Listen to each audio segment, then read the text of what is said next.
Salut à toutes et à tous, c'est Ilyes. On se retrouve aujourd'hui pour une nouvelle interview en compagnie d'Ilian Bouafia, franco-algérien originaire du nord de la France. Il est toujours invaincu après 5 combats professionnels de MMA. Il compte 100% de finish à son actif. Il est l'un des plus gros prospects dans la catégorie des poids moyens en France, même si, attention, son prochain combat va se faire dans la catégorie au-dessus, chez les lourds légers. Ça va se passer le 14 février à Un l'Ares des plus 29 gros face prospects tout à court.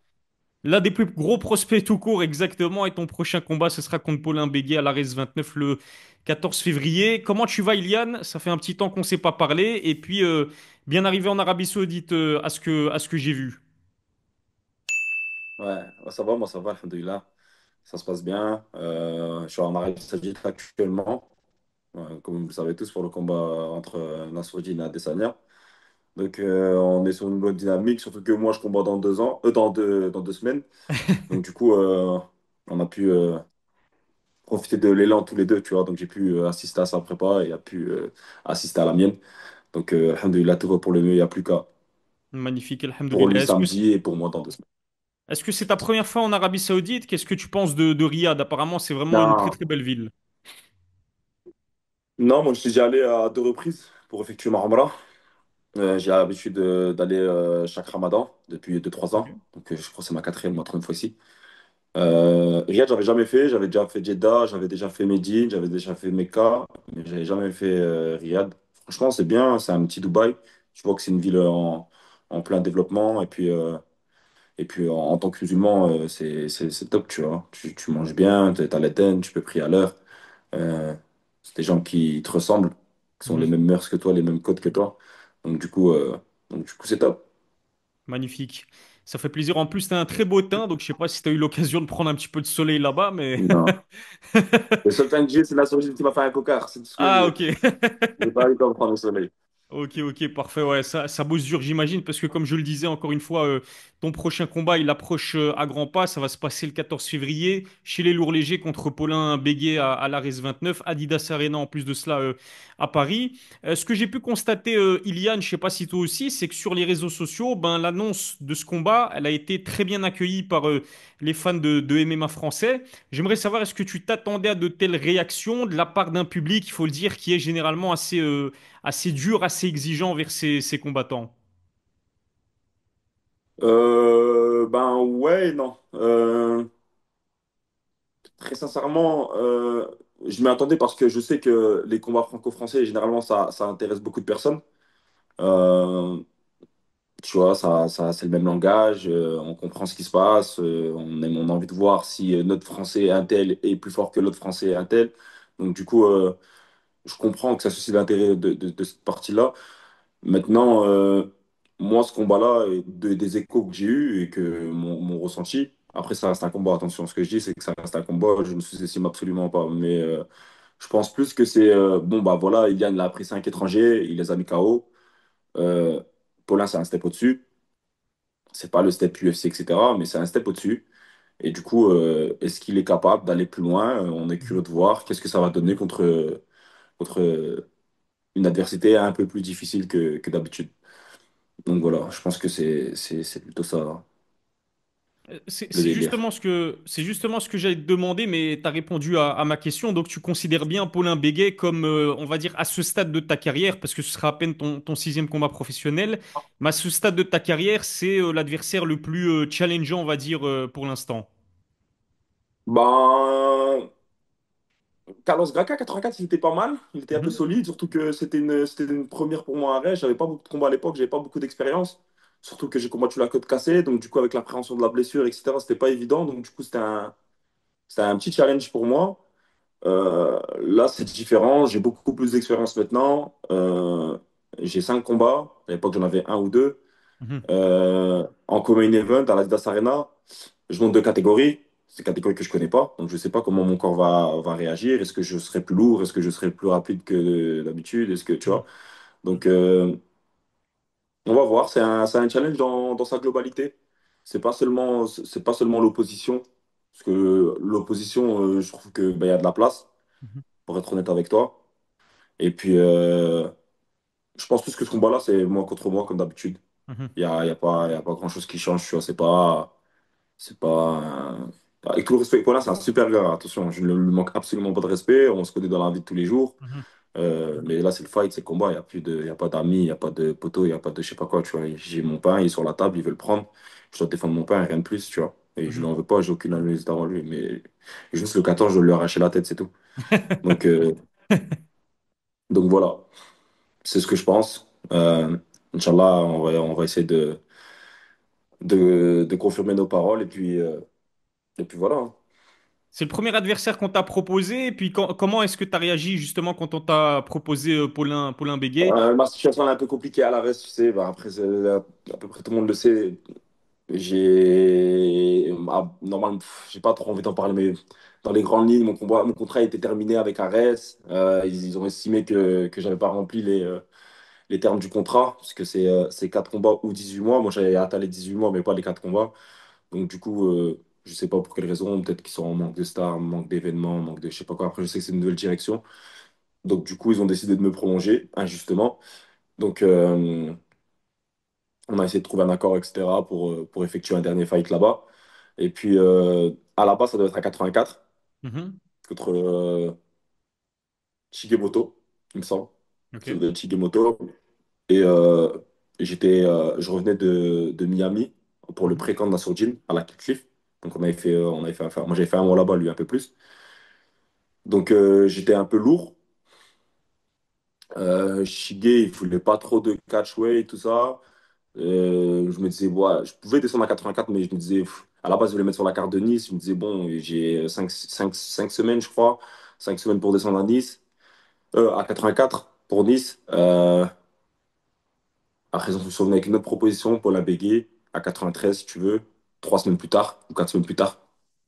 Je dis, let's go, tu vois. Ok. C'est un striker comme moi, pas de nouvelles choses à apprendre. Le game plan, ça restera le même, striker. Et puis voilà. Ok.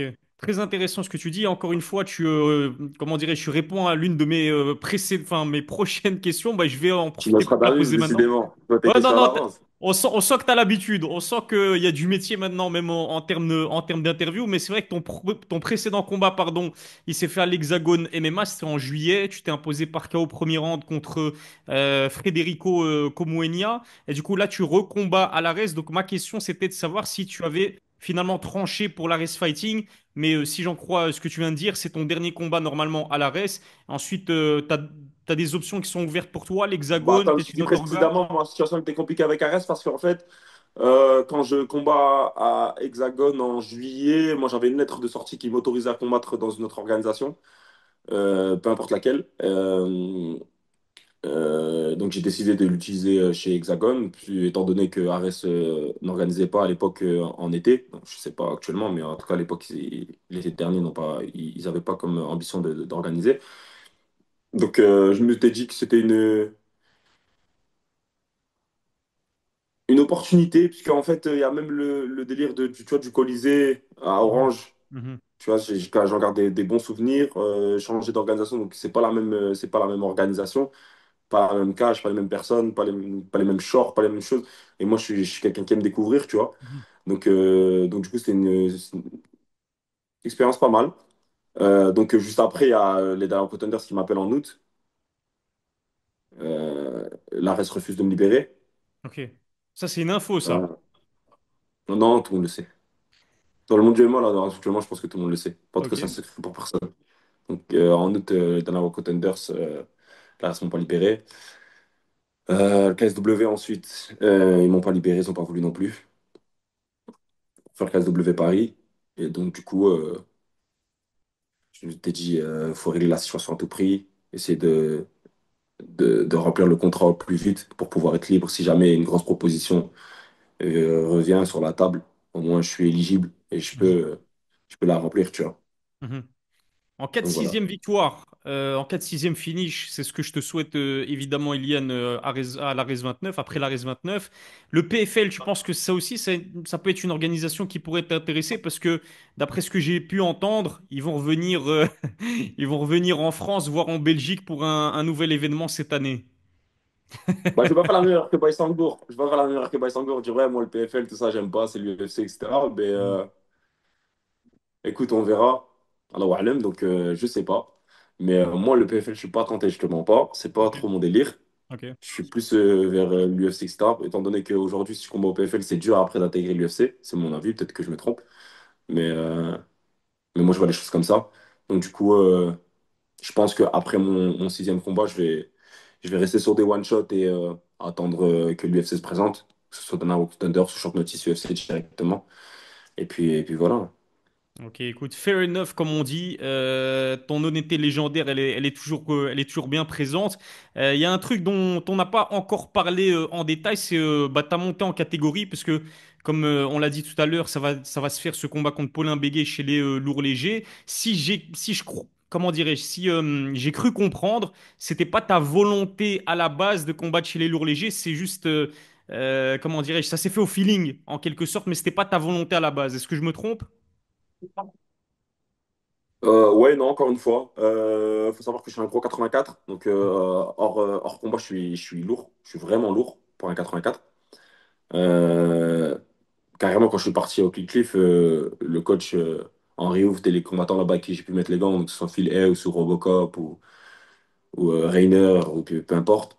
Ils croyaient tous que j'étais un light heavy. Et quand je tournais avec les light heavy, Tuco ou bien les mecs là-bas qui sont en 93, je me débrouillais archi bien. J'étais beaucoup plus mobile qu'eux. En termes de puissance, gabarit, je voyais pas trop la différence, même pas du tout.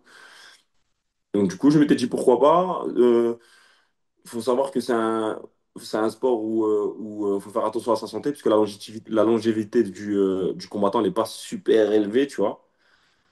Donc je m'étais dit peut-être qu'à terme, je vais peut-être passer à 93, parce que les cuttings à 84 à répétition, je pense que ça peut endommager ma santé. Donc c'était dans un petit coin de ma tête. Et là, l'opportunité s'est présentée. Euh, je trouve que c'est un beau challenge. Je ne pars pas perdant, loin de là. Donc ça m'arrange plutôt même. Et donc let's go. On va essayer, on va voir. Peut-être que je vais mieux me sentir à 93 qu'à 84 et rester à 93. Ou bien peut-être que je reste à 84, je ne sais pas. Mais on verra, je te dirai ça le 15 février, Inch'Allah. Inch'Allah. Ce que je voulais dire, c'était les circonstances ont fait que tu combats cette fois-ci à moins de 93 kilos. Mais bref, t'as compris là où je voulais en venir. Après, ce qu'il faut Mm. dire, c'est que le gap, il est super important entre poids moyen et lourd léger. Il y a quasiment 10 kilos de différence. Donc, c'est pas rien. C'est presque deux KT au-dessus. Même si c'est vrai que athlétiquement, t'es un combattant extraordinaire. Parce que, corrige-moi si je me trompe, tu mesures 1,96 m. Donc, effectivement, physiquement, tu as ta place en tant que lourd léger. Ouais, bah, je suis grand et comme je t'ai dit, hors combat, je tombe vraiment, vraiment, vraiment. Je suis vraiment un gros middleweight. C'est rare où j'ai pu croiser un middleweight qui soit aussi lourd ou plus lourd que moi, tu vois. Mhm. Donc, j'ai plus rencontré de light heavy qui faisait le même poids que moi que de middleweight qui faisait le même poids que moi, pour te dire. Ouais. Donc, euh, donc voilà. Ok, ok. L'autre chose dont j'avais envie de te parler, Iliane, c'est le fait qu'on t'a vu évoluer dans plusieurs salles. En plus de cela, plusieurs salles prestigieuses. On t'a vu au MMA Factory de Paris, on t'a vu dans la Boxing Squad de Nice, on t'a vu au All Stars de Stockholm où tu as évolué, où tu t'es entraîné notamment avec un certain Khamzat Chimaev. Ces derniers temps, c'est vrai qu'on te voit assez souvent avec Nicolas Hotz, notamment au Venom Training Camp. Pour épauler Nassourdine, ça c'est une première chose certes, mais est-ce qu'on peut dire aujourd'hui qu'officiellement Nicolas Haute, enfin, c'est devenu ton head coach, ton entraîneur principal? Ah, Non? c'est Aldric Cachota, c'est Aldric Ok, Cachota, c'est mon coach toujours principal. Aldric. Je combats pour le Boxing Squad. J'ai été présent lors de mon dernier combat chez Hexagon. Malgré que je sois pas tout le temps à Nice et que je descends juste pour mes préparations, Ok. on s'appelle tous les jours. Il est archi présent pour moi. Il fait un gros boulot pour moi. Je le remercie d'ailleurs. Je sais pas s'il va voir la vidéo, mais Aldric, je te remercie pour le travail que tu fais avec moi. On est super proches. Et je trouve que c'est actuellement le meilleur coach français. Et puis, euh, et puis voilà, le chimie, elle passe super bien avec lui et je progresse super bien avec lui, soit dans tous les aspects du MMA. Parce qu'avant, j'étais un combattant unilatéral, c'est-à-dire que je strikais, je défendais la lutte. Là, aujourd'hui, je suis capable de soumettre, faire tomber, mettre KO, peu importe, tu vois. Défoncer n'importe quelle porte. Et c'est en partie grâce à lui. Donc, euh, donc voilà, aujourd'hui, je suis un athlète du Box Squad et j'appartiens à Drick Cassata. Bon à savoir. La précision, elle est bien à faire parce que c'est vrai que je voyais certaines personnes qui se demandaient encore si tu étais toujours un combattant de la Boxing Squad de Nice, donc d'Aldric Cassata. Encore une fois, là, c'est Non, bah en très fait, clair. en fait, le truc, c'est que le petit X était par rapport à Virgile. Le fait que Virgile soit dans la même catégorie que moi et qu'on soit tous les deux prétendants à la ceinture et qu'il soit champion et que moi je sois prétendant à la ceinture et Ouais. que c'est un combat que tout le monde voulait voir, Mhm. tu vois, Hogan Boifia. Donc fallait, fallait faire les choses intelligemment et pas trop précipitamment. Donc du coup, j'ai pris mes, non, comment t'expliquer? Une fois que j'ai vu qu'Aldric était carré et je l'ai vu très rapidement, je me suis dit, let's go, tu vois. Parce que c'est pas, je me dis, vas-y, je vais mettre les gars avec lui ou je vais faire ma prépa là-bas et que dans 4 ou 5 mois, je me retrouve à combattre Virgile et qu'ils savent tout sur moi, tu vois. Mhm. J'ai vu son honnêteté, j'ai vu qu'il avait vraiment ambition de travailler réellement avec moi. Donc j'ai foncé et je me suis dit, allez, let's go. Magnifique. Ok, très bien. Bah écoute, C'était plus par rapport c'était plus par rapport à cette situation-là que les gens ne comprenaient pas trop. ouais, ouais, ouais, c'est vrai. Bah, la précision, elle est faite maintenant et ça devient beaucoup plus clair dans leur esprit, j'imagine. En ce moment, tu te trouves donc à Riyad en Arabie Saoudite parce que tu as accompagné Nassourdine Imavov tout au long de sa préparation avant son combat contre Israël Adesanya. Ton combat à l'ARES, en fait, il se fait 2 semaines plus tard, donc 2 semaines après ce Imavov Adesanya. J'aimerais savoir comment est-ce que tu t'y es pris, Iliane, pour combiner non seulement ta propre préparation avant d'affronter Paulin Béguet, et la préparation de Nassourdine Imavov. J'imagine que ça demande quand même une grosse organisation. Pas tant que ça, hein. Ah, ok. Les personnes qui ont pu mettre les gants avec Nassourdine, ils savent que mettre les gants avec Nassourdine, c'est une préparation, déjà. Ok. Pas tout le monde aujourd'hui en France est capable de mettre les gants avec Nassourdine Mavov. Je te le dis et je suis super sérieux. Et Ouais. franchement, actuellement, je pense que c'est peut-être l'un des plus gros cauchemars pour moi ouais, actuellement en sparring. C'est le mec qui me le roule le plus dessus. Il est exceptionnel, il est complet, il est rapide, il est explosif. Je peux pas avoir plus grosse opposition et difficulté en tournant avec Nassourdine que quelqu'un d'autre. Euh, Surtout que, comme je t'ai dit, il est complet, donc du coup, tu dois l'attendre sur la lutte, je dois l'attendre sur la boxe, je dois l'attendre sur le sol, je dois l'attendre sur... Et moi, mon point fort, c'est la boxe, c'est la rapidité, c'est le coup d'œil. Et je trouve mon compte avec lui, tu vois. Donc Mhm. c'est super difficile. Donc du coup, concernant ma préparation, ben, je me contentais juste de le suivre et de faire mes ajustements à moi de mon côté. Ok. Que ce soit passer un peu de temps à Nice, j'ai passé, je crois, 10 jours, 2 semaines à Nice, à Paris, et ensuite avec lui. Et comme on fait partie du même management, avec Younes et Gallo, Ouais. discipline management, ils sont super bien calés ça. Moi, derrière, j'ai mes frères. Tu vois, Mhm. j'ai des frères qui sont plus grands que moi en taille. Donc, du coup, ben, mettre les gars avec eux et par rapport à Paula, c'est parfait. Donc du coup, j'ai mes frères. Plus j'ai eu Nassourdine, plus j'ai l'équipe qui fait en sorte que je me sente bien, que je sois dans la même dynamique et dans le délire de préparation de training camp, tu vois. Donc c'est magnifique. Donc je loupe rien. C'est encore une expérience de plus avec Nassourdine pour le combat d'Adesanya. Et ça me permet aussi à moi d'avancer, de me préparer correctement. Donc c'est parfait. Donc ça, je remercie Younes et Gallo d'avoir pu trouver ce compromis et puis avoir arrangé les choses correctement. Exactement. Et puis, comme tu l'as dit tout à l'heure, tu as effectué une partie de ta préparation au Kill Cliff FC, c'est ça? Tu as tourné avec du beau monde, notamment Rémi de C'était Reader. le pré-camp. C'était le pré-camp. C'était le Ah, ça, c'était le pré-camp. pré-camp. Ok. C'était le pré-camp. Ouais, c'était le pré-camp. On n'avait pas encore commencé le camp et j'avais absolument pas encore la date. Je savais vers quelle date à peu près j'allais combattre. Je savais que j'allais Ok. combattre peut-être à RS Suisse ou à RS Adidas Arena. Mais, euh, mais j'avais aucune date et j'avais aucune certitude de combattre. Par contre, Assoudine, lui, il savait qu'il allait prendre Adesanya, tu vois. Et comme j'avais un Ok. profil à peu près similaire à celui d'Adesanya, donc je m'étais dit, ben, c'est banco pour moi, je peux me préparer, je peux l'aider et je peux en faire en magasinant encore plus d'expérience en tournant avec des mecs que j'ai pas l'habitude de tourner. Et franchement, je t'espagne pas mal là-bas. Ok, parfait. Excellent. T'as appris des choses là-bas? Ben, les Américains, leur manière de travailler, elle est différente. Hum, Au Kickliff, elle était plus axée sur le physique et la lutte. Ok. En striking, en France, je trouve qu'on est devant. Mhm. En tout cas, personnellement, moi, je trouve que debout, j'avais l'avantage. Maintenant, ouais, j'ai énormément appris. J'ai énormément appris. Les entraînements sont courts mais intensifs. Euh, Sparring Rogan, Sparring Tigan, sont leurs petits trucs. Donc, ouais, j'ai appris. Franchement, j'ai appris. Ok. C'était avec des mecs compétents comme Craig Jones, Henry Hooft, et avec qui aussi comme coach? Euh, Robbie Lawler, Ah ouais? Ok, ouais, ouais, bien. qui est passé coach là-bas. Cliff, ouais, c'est un coach chez Cliff. Donc, comment veux-tu ne pas apprendre? Ah, c'est sûr, ouais, Robbie Lawler, c'est du très très lourd, hein.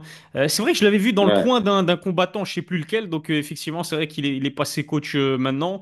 Du très beau monde donc que tu as croisé au Kill Cliff FC, et du très beau monde que tu croises en général, Ilian, il faut le dire, parce que, comme je le disais tout à l'heure, All-Star, Khamzat Chimaev, Gustafsson, en France, au MMA Factory, à la Boxing Squad de Nice, en ce moment avec Nassourdine Imavov, donc c'est vrai que tu es certainement le combattant français qui a pu s'entraîner avec le plus beau monde jusqu'à présent. Il me reste une dernière question à te poser, Ilian, et merci encore de m'avoir accordé de ton temps précieux.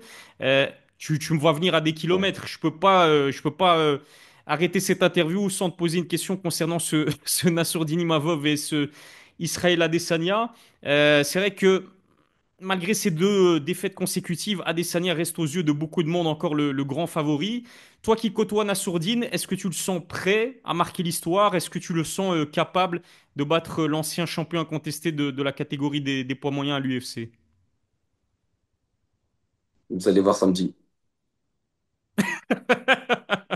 Ok, très Je bien, vais je c'est vais court être à mais dire. précis.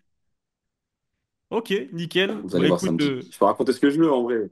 Je peux raconter ce que je veux en vrai. Dans tous les cas, si je dis ouais, non, Nasruddin, il est super prêt, bla bla bla bla bla, on va me dire ouais, mais Adesanya c'est le GOAT, etc. ouais. Nanani, Nasruddin n'a pas de cardio, il n'a pas ci, il n'a pas ça. Et si je dis l'inverse, je le descends, on me dit ouais, bah en fait, non, mais Nas, il est sur une bonne montée, etc. Vous allez voir samedi. Moi, en tout cas, je suis tout cœur avec Nasruddin. J'ai confiance à 100% en lui et en ses capacités à la performance qu'il va me délivrer samedi, Inch'Allah. Et puis, euh, et puis, vous allez voir samedi, vous allez voir une bonne surprise. J'espère, Inch'Allah, ça se passe bien. Je l'espère aussi, parce que moi j'ai pronostiqué victoire de Nassourdine Imavov via décision. Donc rendez-vous le 1er février pour le combat de Nassourdine contre Et t'as Israël bien fait. Adesanya. Pardon? Et t'as bien fait. Et j'ai bien fait, évidemment. Et puis rendez-vous le 14 février pour ton combat, Ilian Alares 29 contre Paulin Béguet, co-main event en plus à l'Adidas Arena de Paris. Donc franchement, ça aussi, ça promet du très très lourd. Un grand merci à toi, Ilian, d'avoir répondu à mes questions. Je te Papa souhaite Elias. évidemment le succès pour ton combat et à la prochaine pour une nouvelle Inch'Allah. interview. Merci, mon frère.